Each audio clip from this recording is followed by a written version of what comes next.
saveur divine. Cette bonne nouvelle du royaume sera prêchée dans le monde entier pour servir de témoignage à toutes les nations. Alors viendra la fin. Ce pain céleste vous est présenté par Immaculée Niraneza. Je vous salue très chers amis à l'écoute de l'émission Saveur divine. Que le nom de l'Éternel soit loué ce matin. Bénissons le Seigneur ensemble pour le cadeau qu'il nous donne. Le cadeau, c'est le souffle de vie qui est en moi et qui est en toi, qui m'écoute à l'instant. Bénissons ensemble le Seigneur. Et vous savez que le thème de notre semaine ici, c'est rendre continuellement grâce à Dieu. Nous sommes partis de ce verset 20 du chapitre 5, Éphésiens chapitre 5, au verset 20, nous avons cette recommandation qui dit « Rendez continuellement grâce à Dieu le Père pour toutes choses au nom de notre Seigneur Jésus-Christ. » Nous avons la recommandation de remercier Dieu, de rendre des actions de grâce à Dieu, et cela nous le faisons au travers Jésus-Christ. Vous savez que tout se passe en Jésus-Christ. C'est en lui que nous sommes sauvés, c'est en lui que nous avons la vie éternelle, c'est en lui que nous devons aussi exprimer notre reconnaissance à Dieu le Père. Mes bien-aimés de Dieu, vous savez, la reconnaissance à notre Seigneur, c'est un style de vie que nous devons adopter en fait chaque jour. David avait pris cette bonne habitude d'être reconnaissant à Dieu. Alors dans ses psaumes, il a exprimé souvent les paroles de reconnaissance et les paroles de louange à Dieu. Dans son psaume 34, par exemple, il dit « Je bénirai l'Éternel en tout temps. Sa louange sera toujours dans ma bouche. Que mon âme se glorifie en l'Éternel, que les malheureux écoutent et se réjouissent. Exaltez avec moi l'Éternel. Célébrons tous son nom. » David invite tout le monde à exalter l'Éternel, à célébrer son nom avec lui. Ça, c'est une attitude de reconnaissance, de louange à Dieu.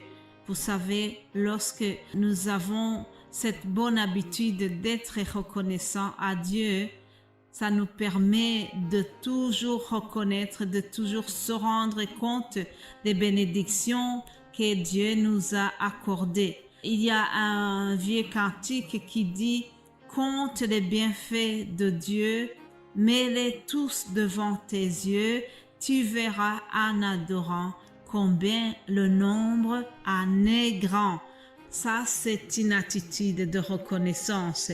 Lorsque on est reconnaissant à Dieu, ça nous permet de toujours se rappeler les bienfaits, les bénédictions que nous avons reçues par notre Seigneur. Et lorsque Dieu voit que nous sommes en train de le remercier pour cela, alors il se réjouit et il nous bénit encore davantage. Vous savez, c'est un peu comme nous. Lorsque tu as un enfant qui te dit toujours « Oh, merci maman, merci papa pour ceci et ça », tu as aussi facile à lui donner tout ce qu'il t'accorde parce que tu vois que cet enfant est très reconnaissant. Alors, ça te fait vraiment plaisir aussi de lui faire des cadeaux, de lui donner des faveurs, de lui accorder des choses qu'il te demande parce que tu vois que c'est un enfant qui a toujours tendance à te remercier même dans des petites choses. C'est pas un enfant qui est là toujours pour te demander « Papa, donne-moi ça, je veux ça, est-ce que je peux avoir ça ?» Non, il est là aussi pour te dire merci de ce que tu as donné déjà hier, avant-hier. Quand tu vois que c'est un enfant qui veut toujours te remercier de ce que tu lui as déjà donné, alors tu as facile à lui accorder d'autres choses. C'est la même manière pour notre Seigneur. Mes bien-aimés de Dieu, aujourd'hui, je voudrais vous partager l'histoire d'un Samaritain que Jésus-Christ a apprécié. Jésus-Christ avait guéri les 10 lépreux et parmi les 10, seul un Samaritain est revenu remercier Jésus. Il a été reconnaissant et Jésus a apprécié son geste. Le titre de mon message aujourd'hui, c'est « La reconnaissance du Samaritain ». Lisons l'évangile selon Luc 17 à partir du verset 11. Jésus guérit 10 lépreux. Jésus se rendant à Jérusalem, passa entre la Samarie et la Galilée. Comme il entrait dans le village, 10 lépreux vinrent à sa rencontre, se tenant à distance. Ils élevèrent la voix et dirent « Jésus, Maître, aie pitié de nous !» Dès qu'il les vit, il leur dit « Allez vous montrer au sacrificateur. » Et pendant qu'ils y allaient, il arriva qu'ils furent guéris. L'un d'eux, se voyant guéri, revint sur ses pas, glorifiant Dieu à haute voix. Il tomba sur sa face aux pieds de Jésus et lui rendit grâce. C'était un Samaritain. Jésus prenant la parole dit « Les 10 n'ont-ils pas été guéris? Et les 9 autres, où sont-ils? Ne s'est-il trouvé que cet étranger pour revenir et donner gloire à Dieu? » Puis il lui dit « Lève-toi, va, ta foi t'a sauvé. Lève-toi, ta foi t'a sauvé. » Chers amis, c'est un récit qui est vraiment triste. Le récit est triste parce qu'il nous montre l'attitude humaine en général, l'ingratitude de l'homme en général.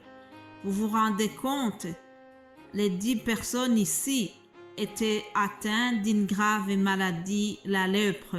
C'est une maladie qui les avait exclus de la société. C'est une maladie très humiliante à son époque. Quelqu'un qui était atteint de la lèpre était exclu. Alors, vous vous imaginez combien ces gens-là étaient malheureux lorsqu'ils ont rencontré Jésus.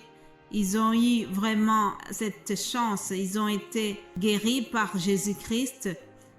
Et puis, une fois qu'ils étaient guéris, ils sont donc, vous voyez comment Jésus leur a demandé d'aller se montrer au sacrificateur. Et puis, sur le chemin, ils ont été guéris.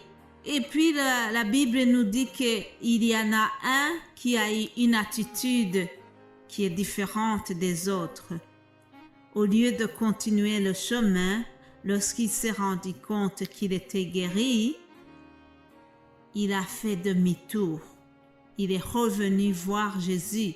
Il est revenu lui remercier, lui dire combien il est heureux, combien il est content de retrouver une bonne santé. Alléluia. Il est revenu seul. Et Jésus, il était étonné de voir que les 9 autres étaient guéris, mais il ne s'est pas revenu lui dire merci.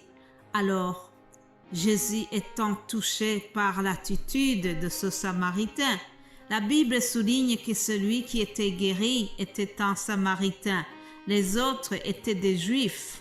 Le Samaritain, c'est un étranger. C'est quelqu'un qui est païen.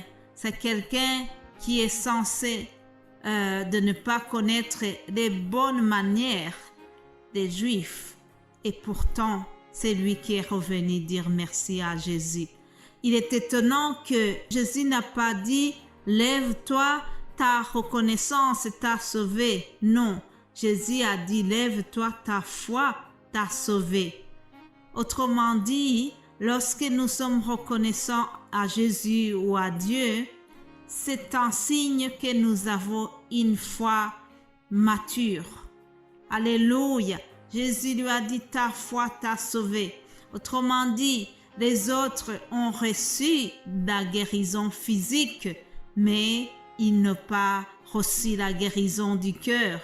Celui qui est revenu dire merci à Jésus, il a eu une double guérison. Alléluia. Il était béni plus que les autres. Il a été béni au-delà de ses attentes. Il a reçu la guérison physique et la guérison spirituelle. Voilà, chers amis, ce que nous gagnons en revenant dire merci à Dieu. Nous avons des bénédictions supplémentaires à ce qui était prévu. Alors, je vous invite aussi à être reconnaissant à Dieu parce que il y a un bonus que nous trouvons lorsque nous sommes reconnaissants à Jésus. Voilà, chers amis, je termine ici et je vous retrouve demain pour une autre saveur divine. Soyez bénis. Amen.